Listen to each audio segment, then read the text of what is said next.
Greetings, everybody. It's your boy, Sonny Esperance of the I Thrive podcast. Today, I got with me brother Jovan Bryant How you from doing? Marineland, I believe, right?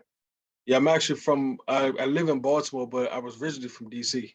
Oh, Baltimore, but originally from DC. How you doing today, brother? I'm doing great, man. How you doing? No, I'm doing fantastic. You know, it's always a wonderful time to be able to get another testimony from another saint in the teachings. Before we begin, as those of you that don't know, brother Jovan and his wife will be expecting, God willing, not around this time, but Friday next week, if Friday I'm the correct, 18th. the 18th. So keep them in prayer for that, brothers and sisters, so that way everything works out well, everything comes out bada bing, bada boom, and they're able to get what they can get done. Right. Before we begin, as you know, this podcast affiliates itself with one church and one church only. That is First Church of our Lord Jesus Christ, where the leader, teacher, and guide is Apostle Pastor Gino Jennings. If you want to be baptized right in the name of Jesus Christ, you can go on the truthofgod.com, click contact, or you can click locations, whatever you like. Fill out a baptismal request, or see what location you're close to, where you can reach out to somebody and set that baptism up. I believe you can reach out to a local secretary there, or a minister who will be able to set those things up for you as well. Also, if you want to know if there's a church close to you, you can go on the truthofgod.com, click locations, see the nearest one, call before you just go, because COVID restrictions are different everywhere.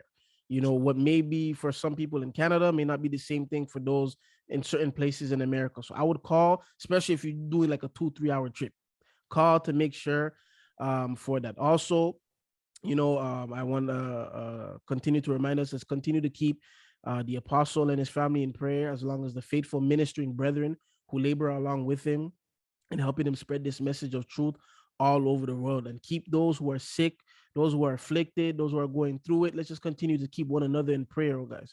Because my desire truly is to just make the first resurrection. And to do so, I got to continue to strive and hold on to God's unchanging hand. With that being said, that's enough from me. We're going to get the testimony of DC to Baltimore right now.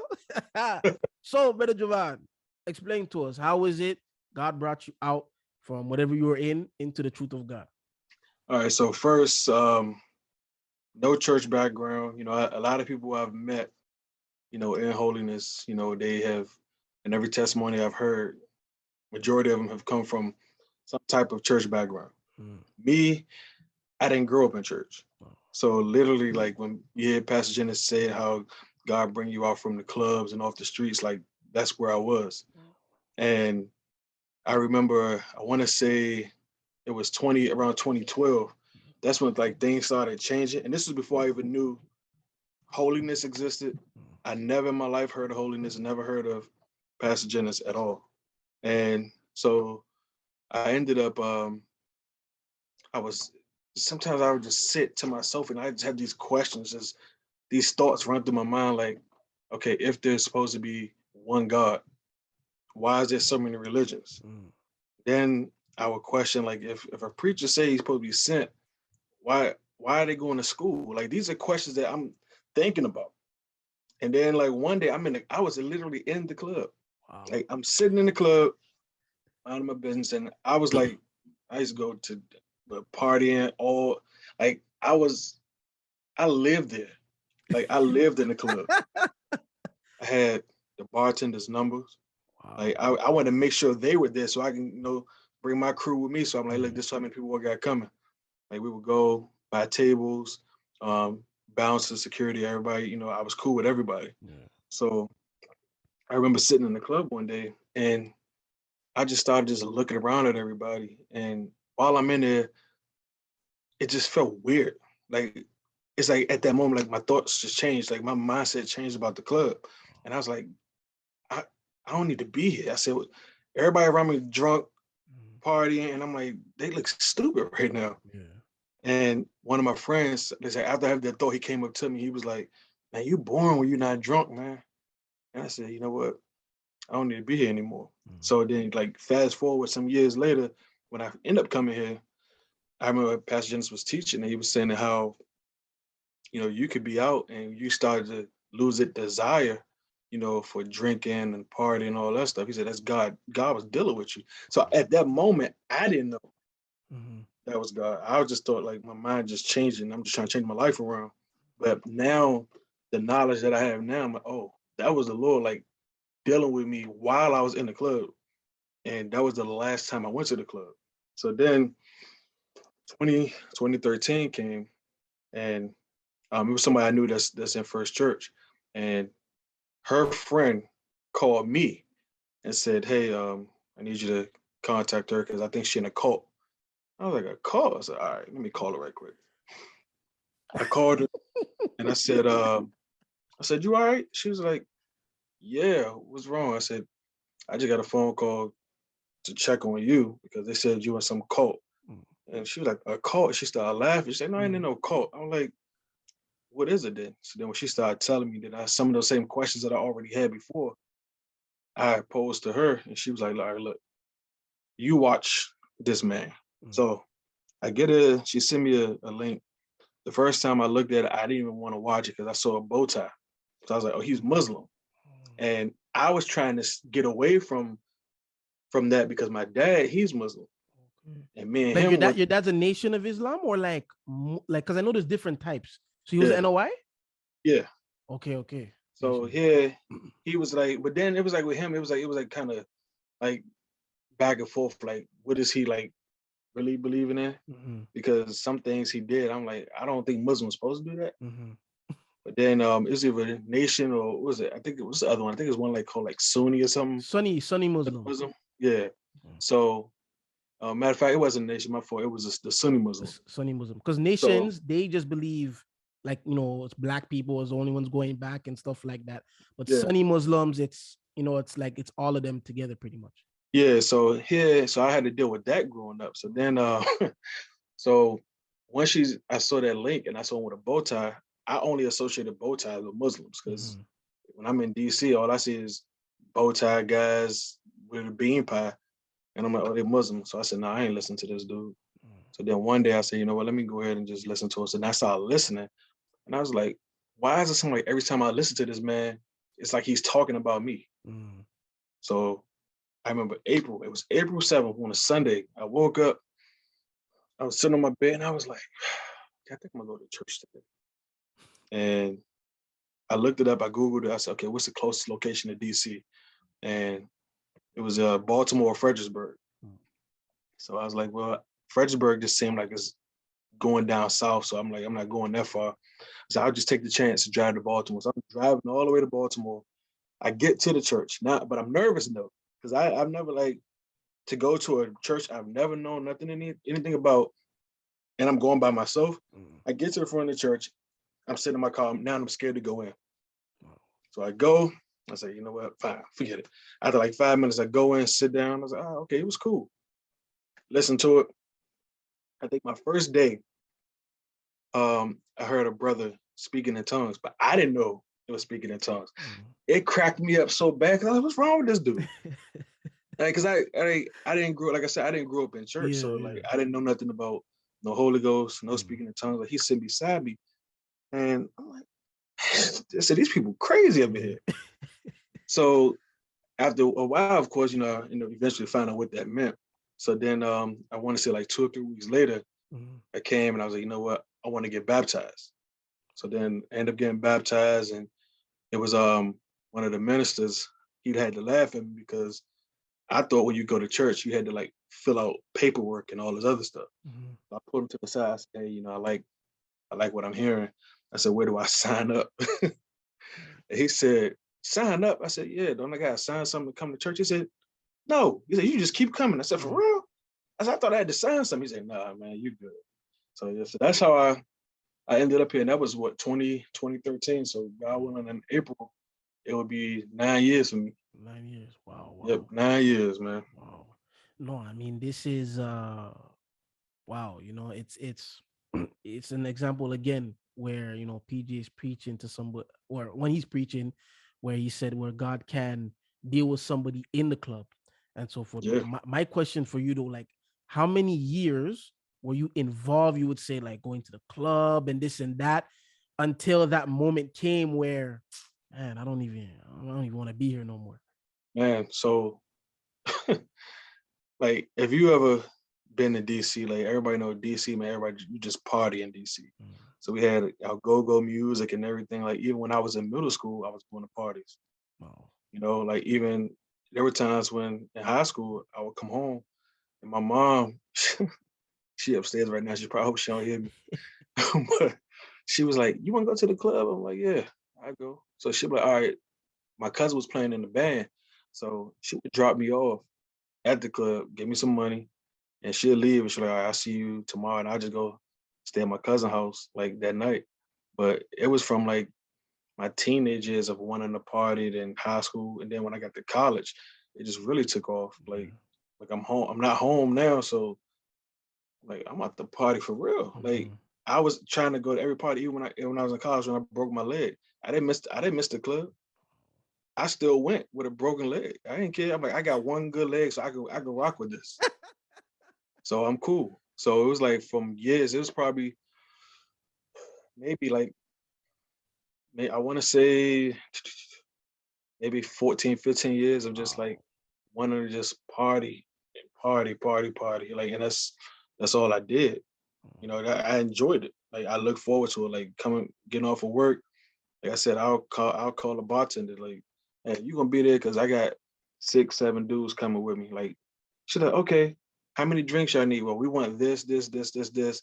She's like, all right, I'm gonna sit this to the side. So we'll come in and she'll see us. She like, all right, y'all move out the way. They coming in there. Wow. And like it was crazy. Like I would go out and shit, I'm hanging out with um like some guys playing in the NFL, Mm. NBA, and then I ain't no little dude. Yeah, yeah, So some people thought I was one of them. Like, nah, I just look like him. I ain't got yeah. no money for real though. I'm just mingling there. But it Wow. was crazy. And then like to go from that to this, like Mm. sometimes even like recently, I was like, man, I can't believe like this is my life now Yeah. because this is not what I had planned at all. Mhm. So yeah, man. And how was that transition? Because of course it started with you being tired while you were in it, Yeah. versus you're kind of like going and it's like how was that transition from now I've never been in church at all to you being exposed to stuff you never knew people speaking in tongue and All right. getting quickening and it's like that's a new experience for you. So how was Yeah. that So transition? it wasn't like some people have like these smooth transitions. So with the church thing though, like the only time like before then that I would go to church, like my grandma, she would have like so she would grow up in a Baptist church. Mm. So she would have like the little what is it called? It was like a family day or whatever it was. So she always wanted us to go, and I didn't know what they were talking about. I just go because she wanted me to be there. Yeah. But I never went to church to like and really understood what was being said. Mm. So like I could really count probably on not even probably both hands how many times I really went to church because like when I lived with my mom, we didn't Sundays we were just chilling. You Mhm. know, it wasn't Sunday wasn't church day. Yeah. But when I lived with my grandma, like I would lie and be like, no, I don't feel good. I don't want to go to church. Just so I wouldn't go. Mhm. But that transition though, man, when I came, at first it was I used to like wonder like what was God doing for me because it was like I know like some people they come in and they just like gradually stop doing things. But it was like some things it was like God said, that's it. That's it. Wow. And I'm like, why am I stopping everything so fast? And it wasn't Mhm. like I was trying to.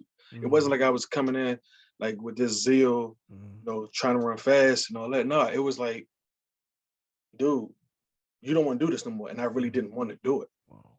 So it was like, why is this thing happening so fast for me? Like so much was changing.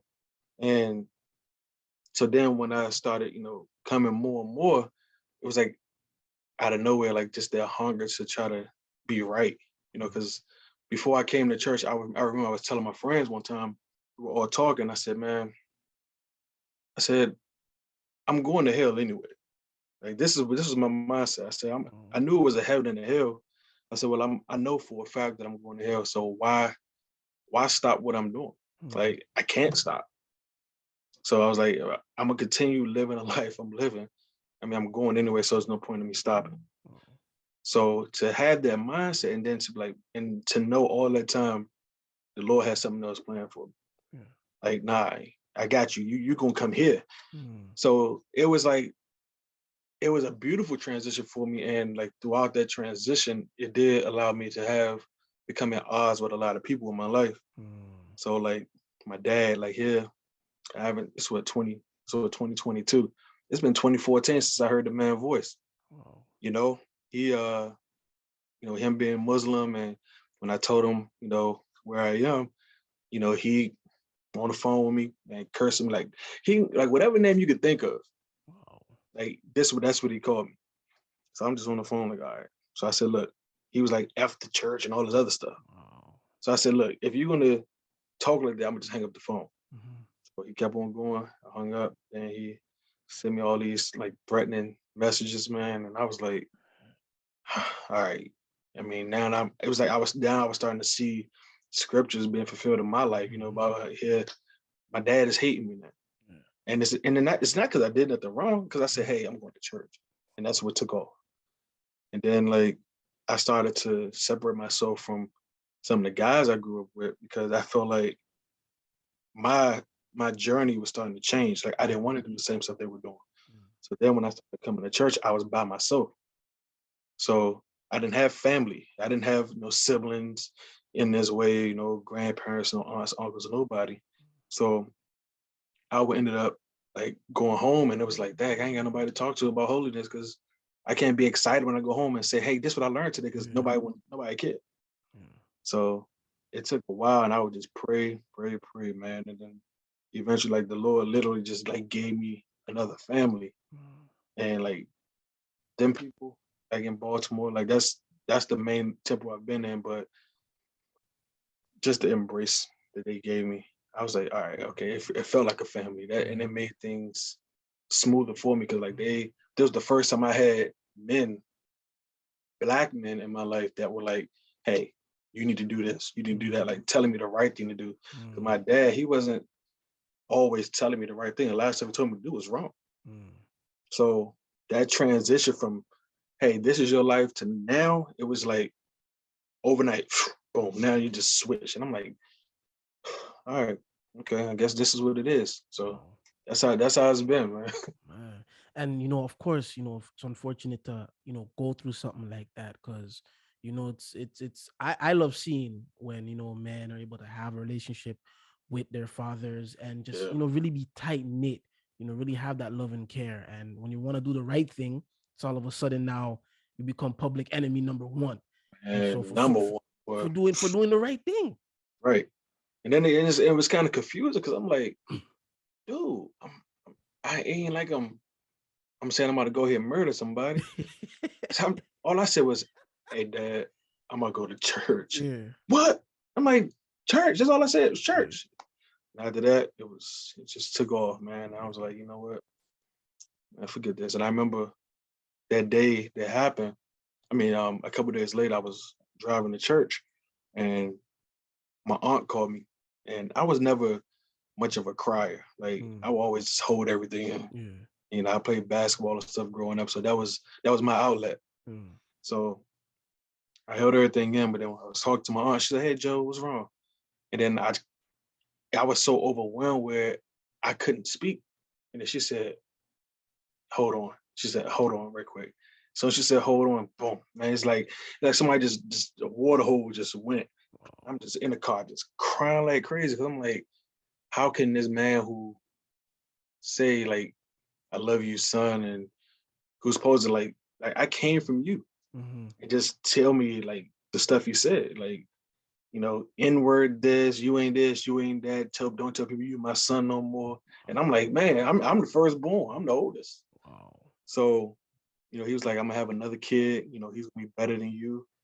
And Man. here I am 36, and I mean I got 2, 3-year-old siblings. So he wasn't lying about having more kids. So Wow. I'm just like, man. So I talked to my aunt about it. I got to church, and I tried to stand up there and testify. Man, I cried like a baby.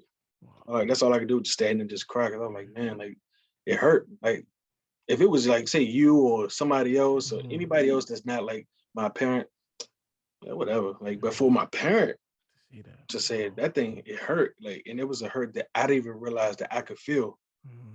and until I was a grown man. So yeah, it was tough, man. That's not easy at all. Nah, You know, nope. to hear stuff like wow.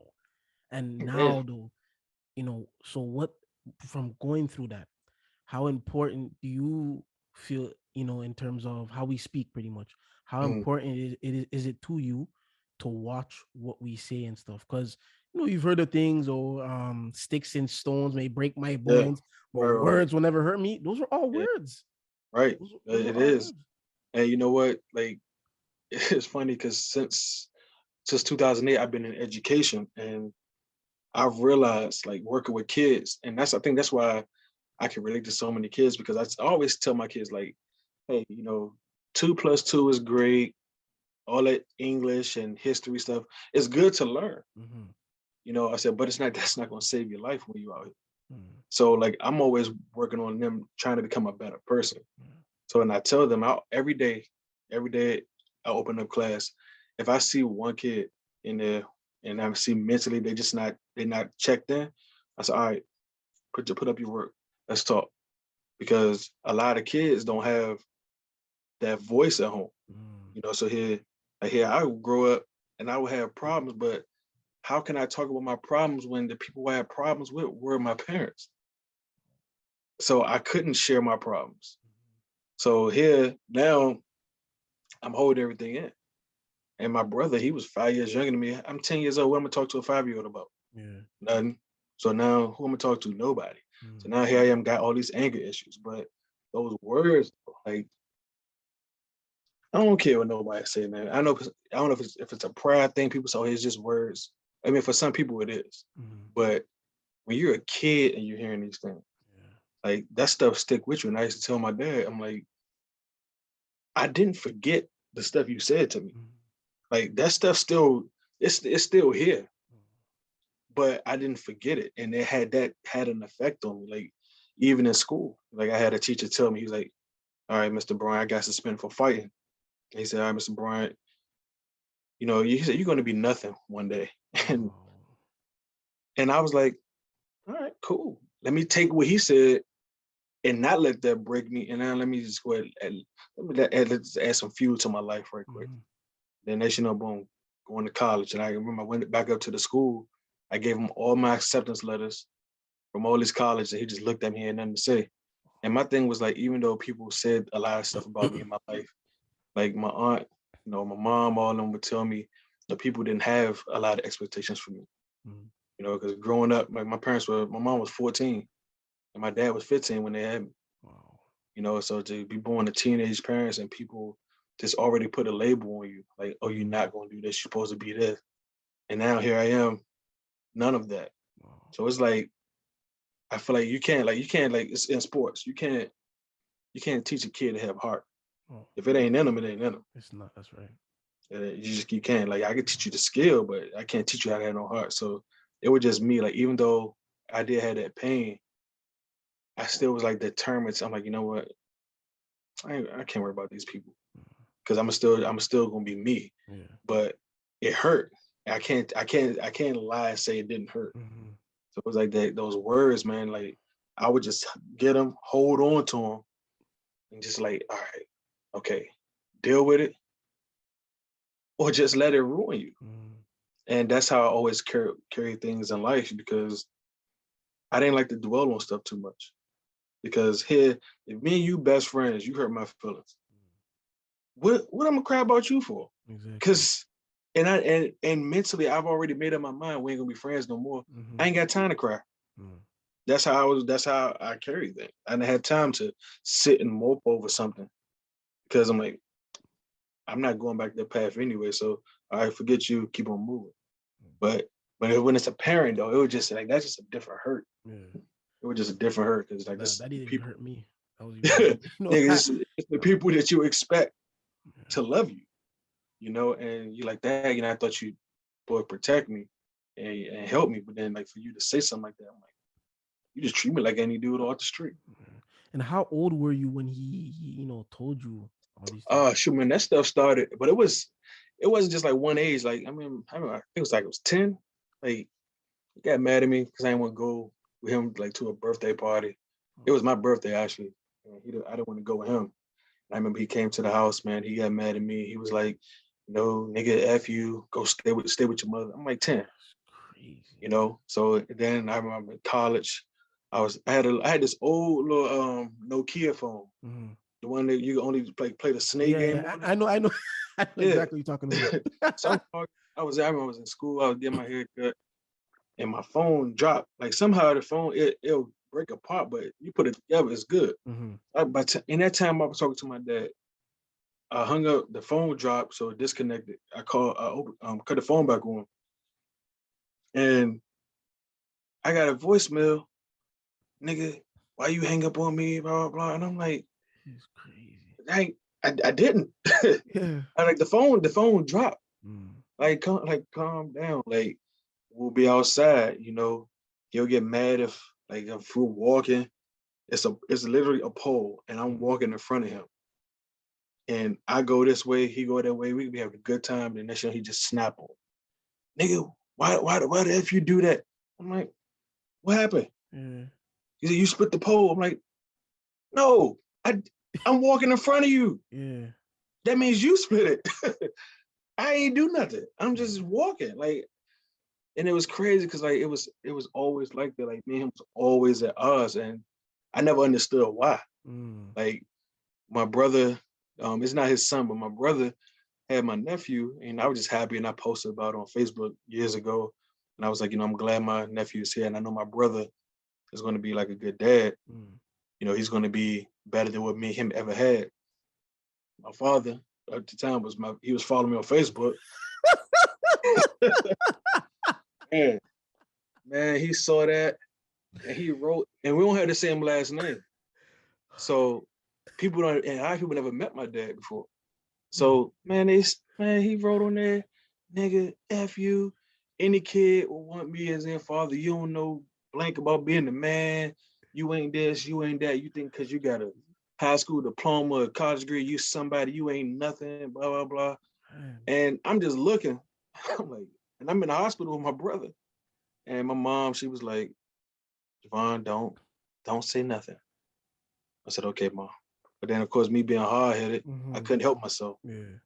I went back and I got so many messages from people like, dude, man, who this dude talking to you like that? I'm like, that's my father. They said, what? I said, yeah, my father. They said, wow. And I'm like, that's what I got to deal with. And it was like that for a long time. And like the last time I heard from him, I think I was 28, 29. And it was just like, I got so frustrated. And I remember I wanted to be right so bad. And Brother Dan used to come down to Baltimore and he was teaching me honor your parents. And I was like, I can't be saved then. I said, how do I do this? I said, I'm so confused. Like, I can't. I struggled. So I remember now I pulled him to the side. I said, man, I got questions. I said, how? How can I do this? And I explained, I said, can I honor my father without talking to him? He said, yes. I said, so you telling me I ain't got to talk to this man? He said, you can honor him without talking to him. I said, thank you. So he said that, went to Sprint. I said, I can change my number. I changed my number and I was like, peace in my life. Like now, and the crazy part is now, sometimes I sit in at church and I just watch the door because where I live, I know he lives in the same like area, like probably like maybe 20, 30 minutes. Wow. But he don't know where I live though. Yeah. And one day I seen him and he didn't see me. I was standing outside at work. I seen the car. I was talking to this guy and I seen the car ride past and I just stopped and said, wow, that was my dad. And I was like, he didn't see me though. And I was like, that's my first time seeing him in years. Yeah.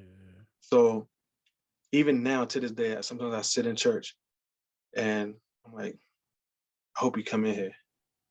I want to see him walk to the door. And I always try to imagine what would I do, if he came in, like, am I going to sit there and just look at him or am I going to get up and just go cry and go hug him? No, because like now I'm 36 years old. So like mentally I'm different now. Yeah. And I just hope that he has changed and I'm always praying for him. But I just don't wish that on nobody. I used to get tired of other kids who had good parents. Mm-hmm. Because I'm like, you got two good parents at home. I wish I had that. Like you living a life. I had to choose. Like when I graduated high school, my mom, she was like, if your dad is coming to your high school graduation, I'm not coming. Wow. So I'm like, all right, well, let me find a way to get him in there somehow. Yeah. So it was just tough, man. But that's why now I'm big on my family. Like I can't wait till my son get here, like to raise him right, teach him right. Like, look, this is what a man is to do, Wow. not supposed to do. Because I didn't have that growing up. Yeah. So all this teaching I got now, I'm ready. Yeah. No, that's wonderful. And a big question, which I know a lot that'll be watching would want me to ask is, how do you honor, a father or a mother that you just can't deal with, because they're probably wondering, okay, I don't talk to them, but how am I honoring and so forth, and how, because this is a problem with a lot of kids, where they have terrible relationships with Mhm. mom or dad based upon what mom and dad do. And the worst part is sometimes the parent don't even think what they're doing is wrong. Like, I won't be shocked if what your dad, how he's talking to you, how he's treating you from a young age. The Yeah, one that's supposed to be like, I'll give you an example. Look at, because I know with basketball, look at yeah, LeVar Ball and his right, kid. right, right, right. People were clowning him for saying, "No, yeah, my son's they're gonna be great. They're gonna Look be at him. this." And they're like, and what's crazy is, oh, who is this man think he is writing for his kids like that? I said, what? Right, There's a man who else is supposed to be there for his kids? Who right, else? right, So of course, maybe seen stuff like that. Not the easiest things to see, because in terms of how you grew up. But right. how does someone deal with that? How does someone honor a mother and father without talking to them? And how do you deal with it? Because like, I can imagine what it would be like if you were to just see him, and he sees you. Yeah. Just that, like, man, like what does someone do in that So, case? you know what though? Like I feel like with all the teachers we done got over these years, like you can do something physically, and sometimes and mentally it's just as bad. Yeah. So I was like, here, honor my dad. I may not talk to him, I may not physically see him, but yet I can still honor him just by like still respecting who he is, Mm, outside of not talking to him. wow. Because and it's funny because I tell this to the kids, like they're like, I can't stand my mom, can't stand my dad. I said, cool, I understand what you're saying. I Mm, said, but at the end of the day, they're still your parent regardless. mhm, mhm. So, and it took time for me to get to this point. Like 'cause before, I'm like, man, forget him. I don't want to have nothing to do with him. Yeah. But I was like, you know what? Let me humble myself because I may have a son one day, Wow. and I hope I'll be the best father that I can be, Mm, and I don't want him to feel that same way about me. So I'm like, my dad is still a person, you know, and I can't like just push him to the side because of the stuff that we've been through. mm, So it's like, how am I going to honor this man? All right, cool. I still, when I hear people speak negative about him, or maybe I shouldn't do it mhm. because at first, man, I was talking to some of my cousins, and he's their uncle, and I'm like, man, your uncle crazy, like, Mhm. but he's still my dad though. It's like Yeah. I'm bad. I ain't want to badmouth him back then, Mhm. but now, like even now, like I wouldn't even say it was a badmouth. It was just like given my experience that I had. Mhm. So it was like that's the only way I can, for me, to honor him because talking to him, and the thing is, I don't know who he may be a different man by now, Yeah. but I don't know. But outside of that, what I was doing over those years, I would just make sure that I didn't think bad about him. Make sure that I didn't talk bad about him. It took a while for me to get to that point, but that was the hardest thing about honoring him. And then like my mom, I love my mom, but I mean, it wasn't always peachy with her. Mhm. Mhm. It's even to the point with something she was doing, and I told her about it, and she was like, she ain't talked to me for a while, Yeah. So and I had to deal with that. But I was like, she's still my mom, and it was just frustrating. It was so frustrating, man, because I'm like, I used to question something like, these the parents I got. Why I get these two? Mhm. But I wouldn't change anything. that has happened because Wow. it made me who I am now. Yeah. Like, I feel like I'm mentally tough because of the stuff I went through. Oh yeah. Like, man, people say stuff to me, and like I was playing ball when they do start talking trash to me, and I'm just like, I said, all right, okay. Like he really got in my face, man. Like Yeah. in my face, yelling, cursing. I just all I could do was smile. Yeah. Like I'm a happy guy now. Looked at him, smiled, then I guess he had some girl that was with him. And she had the nerve to come with me. So don't worry about it, I got him. I looked down at her and Yeah. said, ma'am, you are a woman. Please Yeah. move. Please. But like, now it's like I'm chill now. Like Yeah. my mindset is different. But I understand like those kids out there who have those parents, like, and then my situation may not be as bad as somebody else's. Yeah. But you got parents that abuse their kids, Yeah. and to tell them, hey, you got to honor them. Like sometimes mentally, that is a hard thing to do. Yep. Like how you want me to honor this man or this woman that's beating on me? Like that's tough. No, that's true. That's tough. And I'm always telling the kids, man, like you can do what you can do until a certain point. Like when you get at that age, like that's why you got to want more for yourself. Because when you get to an age, you get away from them. Mm-hmm. You get that age, you can move out, boom, get away. But being in church, like if it wasn't for church, oh nah, like honoring anybody, nah. Yeah. Like I wouldn't have that much respect for anybody. Because like I used to, people say curse like a sailor. Mm. That was me. Like Wow. even if I'm having a good conversation, I'm just happy. I'm just cursing Yeah. just because, Mm-hmm. but it's tough though. But I definitely, that honoring thing, man, it's something that I'm still working on because I want to make sure I'm always like reevaluating myself. Like, okay, am I doing this right? Am I still honoring him, but not like in the way that I think I should, but how God want me to do it. Yeah. So yeah. Wow. Wow, man. I mean, this is what I say. I never know what to expect with these testimonies. Yeah. I would have never thought that. To be honest, no lie. I thought that it would have been the opposite, where Right. you had a dad or parents that were there, that were raised you, to be the young man that you are today, and to just because of how I see you, and how I see the way you are, with your family. And that's church, man. Like this, the church they got me like that because like I love my mom. Like I love her. Mm-hmm. But me and her were not always like buddy Mm-hmm. because I couldn't something she was doing. I said, nah, I'm not supporting that ever in my life. Mm-hmm. And I remember I think I was like 10 or 11. She gave me two choices. She said, either you deal with it or leave. Wow. And I'm like, I'm 10 years old, where am I going to go? So I had to put up with that stuff for years. And then I ended up living with my grandmother. And, my grandma, like, she's like, I give her so much credit Mm. for like who I am too. Because like she, even with basketball, like she the one who told me how to shoot.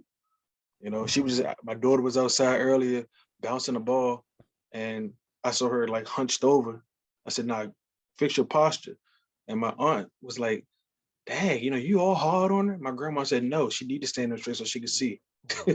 So I'm like, so she just helped me a lot. Mm-hmm. But like my mom, like I think the first time my mom ever like apologized to me for things that happened when I was younger, it was actually the day I got married. Wow. The day I got married, and it was like probably an hour or two before we went into PJ's office. Mm. That was what's this, 2022, almost 2 years ago. July 12th, man. She called me and was talking to me how I'm so proud of you. And then she finally said the words that I've been waiting for years. She's like, I'm sorry. Man, I just cried. Wow. I just cried because I was like, man, she actually finally Yeah. acknowledged my feelings, that what she was doing didn't sit well with me. And nah, man, like people look at me like, oh man, you probably, grew up and it was just so nice. I'm like, I wish. Yeah. Like I tell people, man, I tell kids all the time, like everybody has a different life. Like you got a life around your parents, and you got a life with your parents. Mm-hmm. Like stuff I done. My mom to this day, she probably like, oh, my son would never do that. My son would not do that. I don't believe that. Mm-hmm. Like, all right. And then when my mom ain't around, I was just a little hellion. Yeah. I, I was a wild dude, man. But Oh, it's like now, but the way I am now with family, like this is stuff I got from church, yeah. right? Because I didn't have that male example of how to be a father and how to raise a family. And Mm, now when I got married, I told my wife and my daughter, I said, look, 'cause I love both of y'all. I said, but I'm human. I said, I've never been a husband before. And I told her, I said, I've never been a father before. mm. I said, so I may mess up. I said, I'm not perfect. Then my daughter, man, that girl know how to play on some words, man. She's like, but you're perfect for me. And I was like, Yeah. got my eyes all watered up again. Yeah, yeah. And it's true because like I can't tell you like you married, so like we have that in common. But your wife is your wife, so like Mm-hmm. certain things that your wife may like, it may not go with my wife. No, Like exactly. this lady, she be chilling for real. She give her some coffee, some Hulu, she happy. You know, Hey. yeah.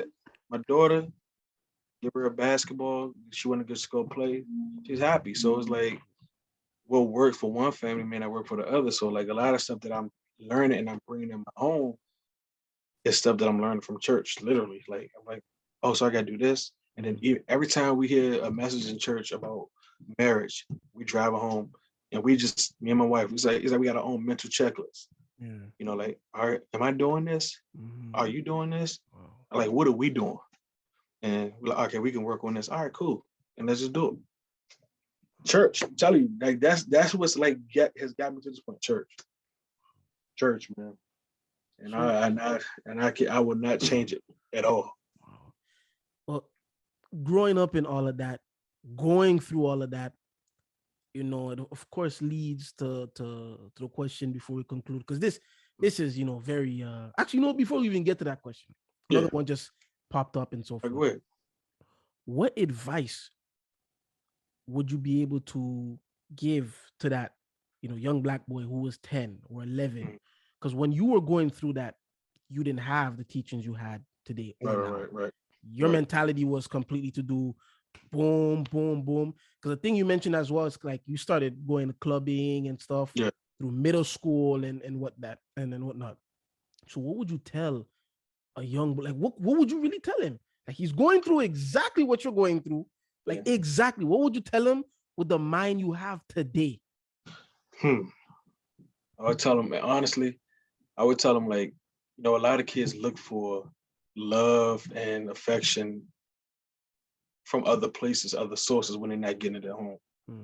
And just because something may look beautiful, like I remember I came to church and a brother, he was saying, "Man, I wish I can go to the club and I wish I could experience this." And I'm like, that world is not what you want. Hmm. It's not what it's all hyped up to be. Yeah, it looks fun because you may see it on TV. I said, but there's others like people who die. It's a lot of wicked stuff that goes on with it. Like Hmm. you can start here and end up here, and the here is probably dead Yeah. because I know for a fact I should have been dead plenty of times.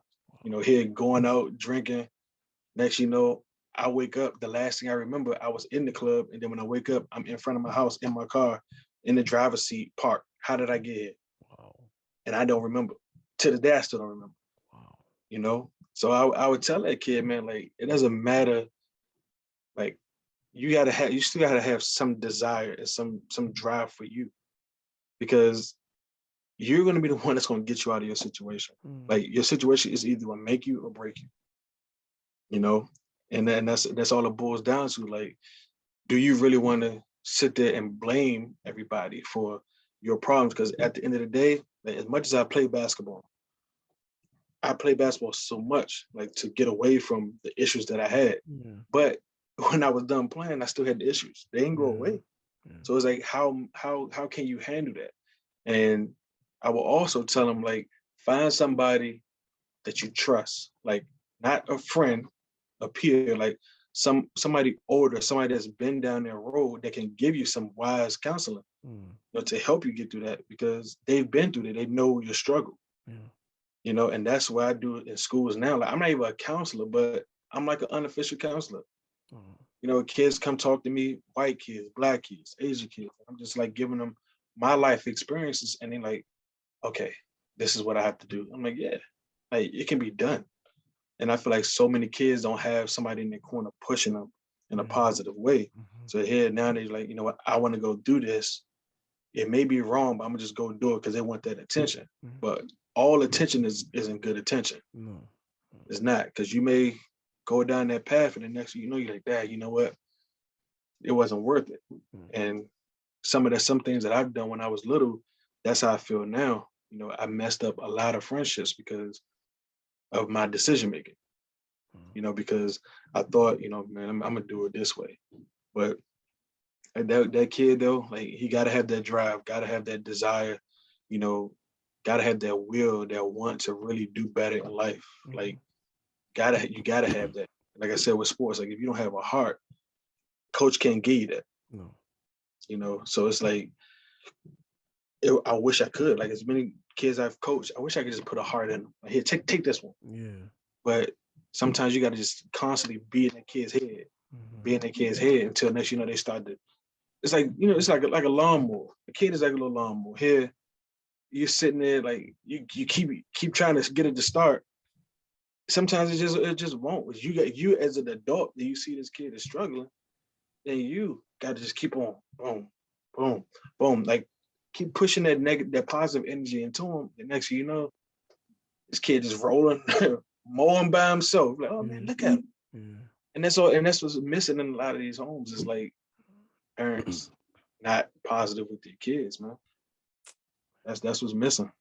Absolutely. Because the kids want it. The kids want the kids want it. Like this neighborhood I live in, a lot of my students live around here. And they know I live here. But yet, here, my neighborhood is mostly white people. I'm the black guy, big black guy with the beard. With the beard. And dark skin too. Right. Like the kids told me, they said, "No, Mr. Bryant, man, they your nickname around the neighborhood, they call you the teacher." Because I am the kids' teacher, you know, but as I'm really teaching them about life, like I tell them about my experience. I'm like, hey, you may think your life is bad. Well, let me tell you some things. Like, oh, because your mom took your phone away. Oh, that's nothing. Oh, you mad because you had to eat this tonight? Well, at least you had a choice. So everybody ain't got this. So I just try to constantly just like try to do my best to live right in front of the kids. You know, so I can just hold them in any way I can.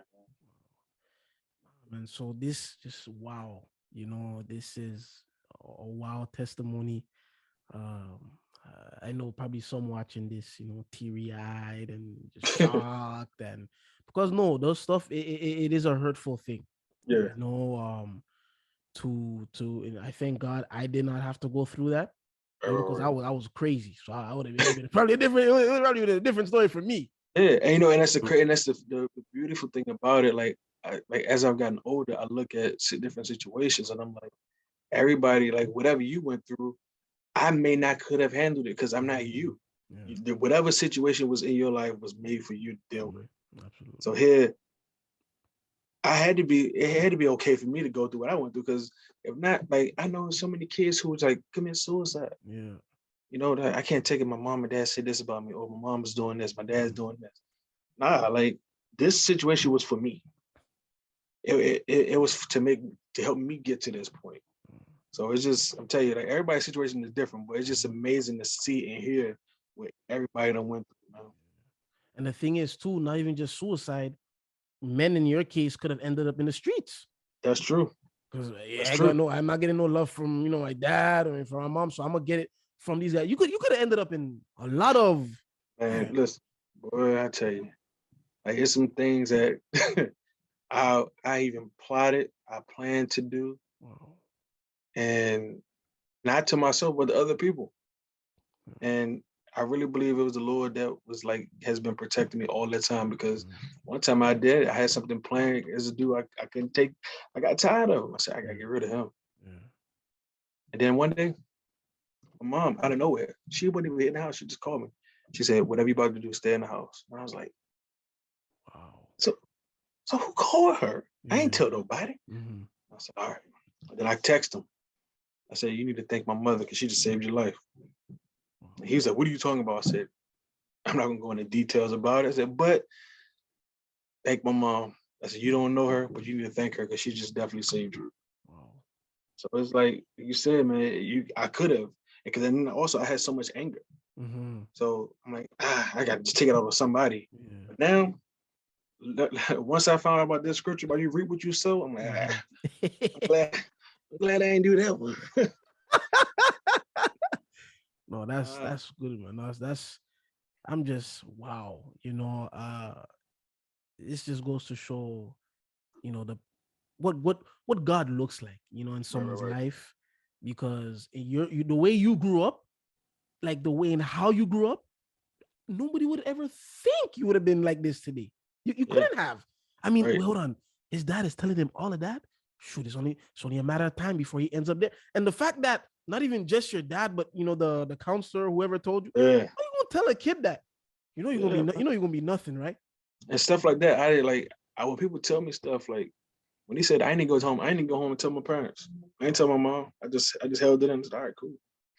All right, that's how you feel. And that's how I am now. Like people say stuff like that's how I was when I played that basketball game. The dude was Yeah, saying it. I said, all right. I was like, okay. yeah, I just let him say what he had to say. All right. Like, 'cause it's like exactly, something is not worth it, man. It's exactly. like, who am I? Am I trying to live my life for you or other people? I mean, Yeah, for myself or for other people?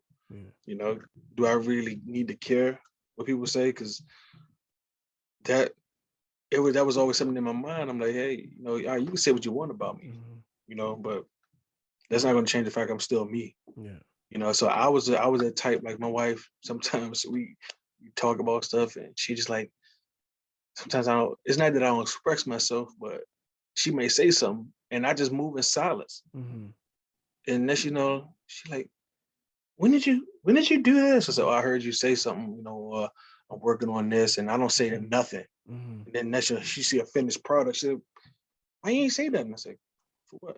mm-hmm, That's just me. I just move in silence, man. yeah, Like I don't want to. I'm not. I wasn't the emotional guy. yeah, So you tell me stuff. People say I can't accomplish something. I'm like, thank you.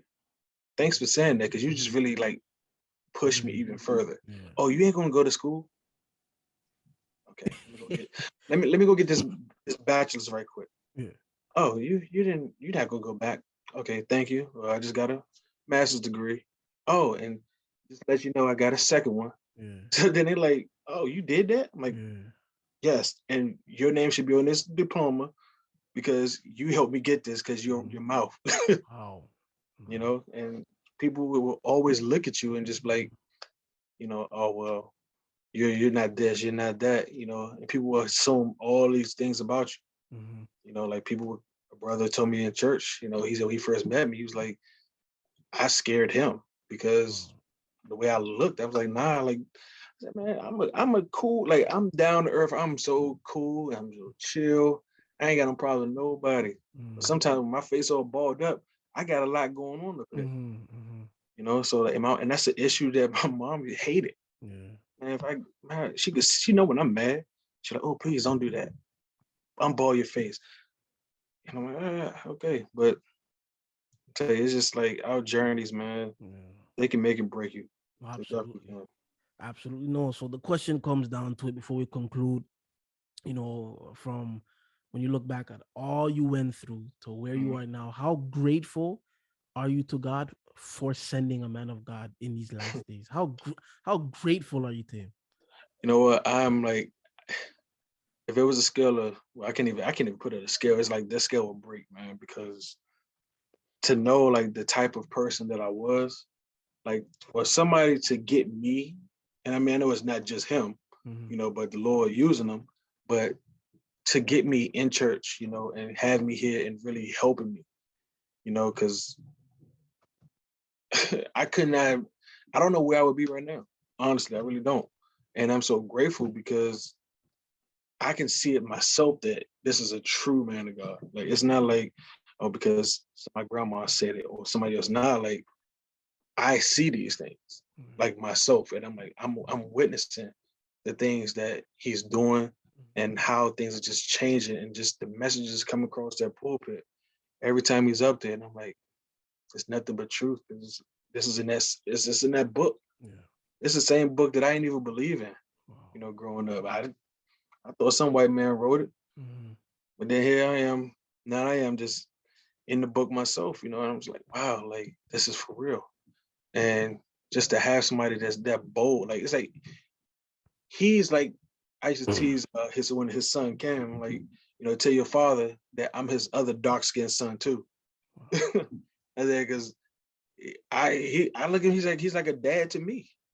That's how I view him as. Like when I look no big brother, or like, man, what's that? My dad was like, on me like that. But he's like, he's on you, but then he's also so chill and down to earth. Mm-hmm. And it's like, it's just a blessing to have that, man. 'Cause think about all the people who have lived their lives and know no real true man of God, and yet thought they were living right, Wow. thought they were doing right. And here we got one. And everybody know it though. Like it's like my aunt, she not even in holiness. She is, I don't know what she in. But she called me, she said, "You still follow that Gino?" I said, "Yeah." She said, "I don't know how you do it. That's a hard man." And then she told me after that, she said, "But you know what?" She said, "You in the right thing." So people know it. Yeah, they People know know. it. My grandma, she upstairs right now. Every Sunday, she get her little Baptist church. Every Sunday. She like, "Oh, I tuned in to Gino today." She watching. She ain't stupid. Yeah. People will know, man. People will Yeah. know that this man is God sent. Yeah. Whether they want to admit it or not, that's on them. But I'm so grateful, and that God even allowed me to be up under this. Yeah. Because I really thought I was on my way to hell. And Oh. I was like, there's no point in me stopping. And so then here, he allowed me to come in. I mean, when I came in, I would sit there. I would sit all the way in the back. I would stay for one service and leave. Then I did security for a little bit. I was like, I just want to help out in church. Mm-hmm. So then I ended up getting off security, and I remember Deacon Jennings was teaching, and he's like, he said, "Why don't you all just pray and ask God, what's your purpose here? Like, what are you here to do?" And I remember I did that. So then one day, I think it was I forgot when it was, but I started having like these random like thoughts, and I would see like the minister in Baltimore. I would see him up there teaching, but then I would see me reading for him. Wow. And I would always, every time I saw that, I'm gonna ask God, I'm like, you know what, God forgive me, because I didn't want to say like I was putting myself somewhere I shouldn't have been. Mm-hmm.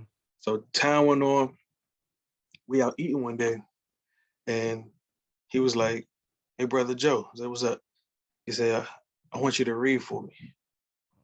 I said, "For real?" He was like, "Yeah." I said, "All right." So I didn't tell him what I went to go do. So I got up from the table and I went to the bathroom and I went to go pray. And I went to the bathroom and I prayed, and I was like, "All right, well, I guess this is what I'm supposed to be doing." I said, "But just help me and him to be on one accord with you, Pastor Jennings, and each other." As soon as I sit back at the table, he said, "All right, this is what I want you to do. I want you to pray. It would be on one accord." I just did that. He said, "There it is." And he said he told me one day. He said he was trying to find out who he needed to read for him. He said he heard like a voice in his head and was like, "Get him, like get me." Mm-hmm. He was like, but he was like, he was talking back. And he was like, "I don't know I don't know him." He said, "No, get him." And it's what, almost 6 years I've been doing it. Like, and I'm just like, wow. Sometimes it's like, it's mind boggling, because I'm like, man, like, yeah, the Lord got me up here reading his word, the same word I ain't even believe in. Mm-hmm. Sometimes like people don't know it in Baltimore. Like I heard people say, "Oh man, well, how do you remember all these scriptures?" I'm like, I don't. Some of the stuff I read, I never read until that day. Like he's been teaching, and while he may reference something, and I mean, he told me, he said that if you hear me reference the scripture, go to it. And I'm like, all right. So one day he said something, and I was like, I don't know what that is. So I said, well, let me pray. So in my mind, I'm like, Lord, where is it? So as soon as I said that, book and chapter popped in my head. I was like, let me turn to this. Boom. Literally, exactly what he needed. It was right there.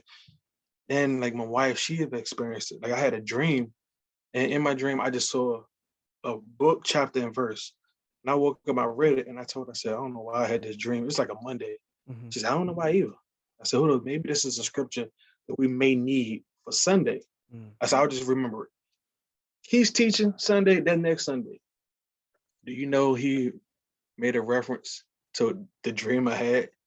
like the exact scripture. I was like, sometimes it's like when I'm talking to her about it, I'm like, I don't think she understands, but I'm like, it's so overwhelming at times. I'm like, man, like here I am, like the Lord allowed me to be a help like this. Like I ain't nobody.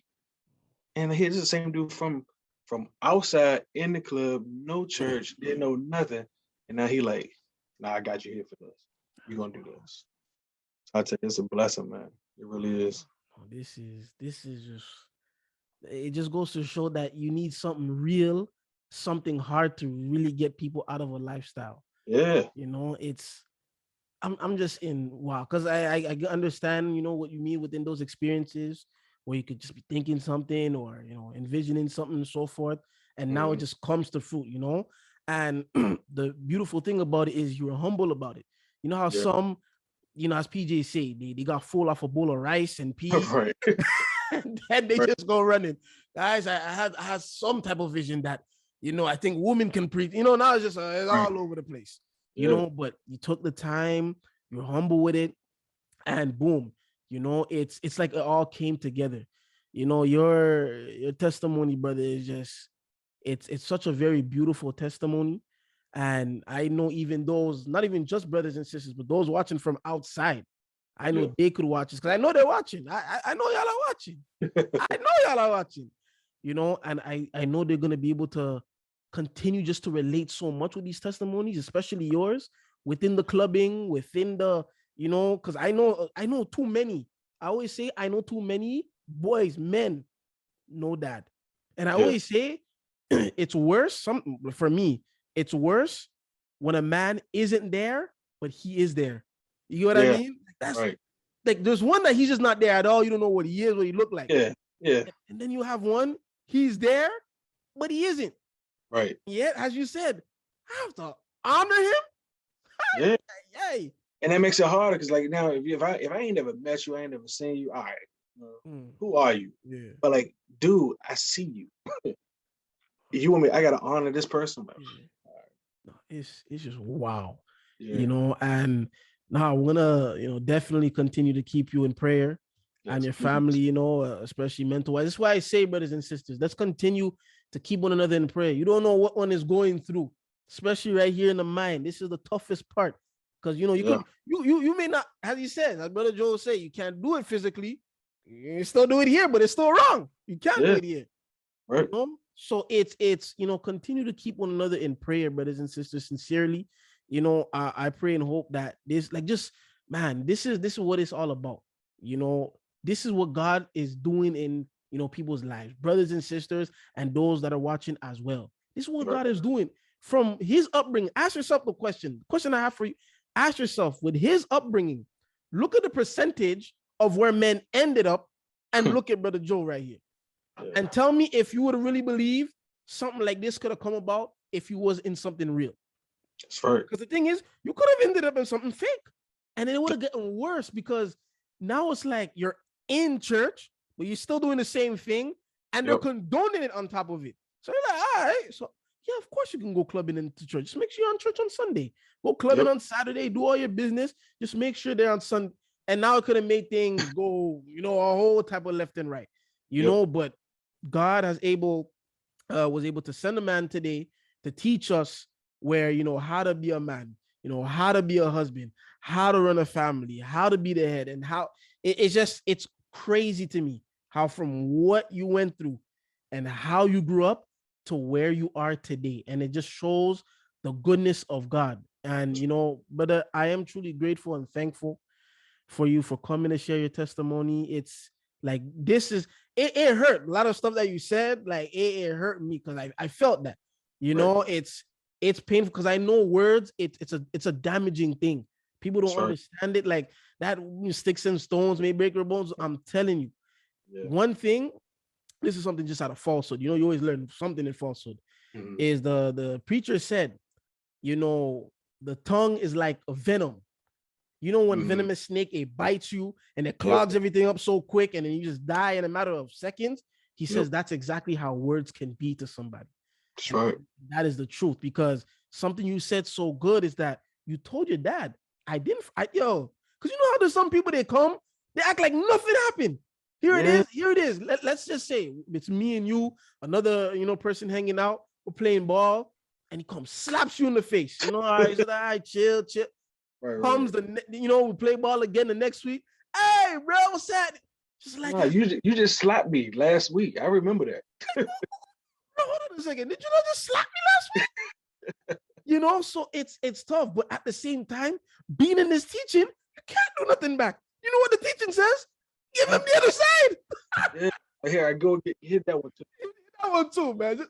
It's like, this is why I say holiness is the hardest thing, the most difficult thing you'll ever have to do in your entire life if you're doing it right. Right. So but no, brother, thank you very much for coming on. Totally grateful and thankful for it. We'll keep you and your family in prayer. All the best with the newborn that's going to be coming along as well. For the healing for your wife too and everything, because that process, it's not going to be the easiest and so forth. So may God, be in control of it all. Thank you very much for coming. Thank you, brothers and sisters, for listening. Remember, this podcast affiliates itself with one church and one church only. That is First Church of our Lord Jesus Christ, with a leader, teacher, and guide is Apostle Pastor Gino Jennings. If you want to be baptized right in the name of Jesus Christ, you can go on to truthofgod.com, either fill out a baptismal request or click locations to see which area is closest to you and make the call. If you want to see if there's a church close to you, you can go to truthofgod.com, click locations, and see which church is closest to you and tune in. With that being said, don't forget, keep the apostle and his family in prayer. Keep the faithful ministering brethren and their families in prayer as well. Don't forget to keep the sick and afflicted in prayer, and let's keep one another in prayer too. Brothers and sisters, keep Brother Jovan and his family in prayer. Keep me and my family in prayer as well. We're just trying to strive and hold on to God's unchanging hand. That's all it is at the end of the day. That's right. Thank you very much for listening. God bless to you all, and peace be. Peace be.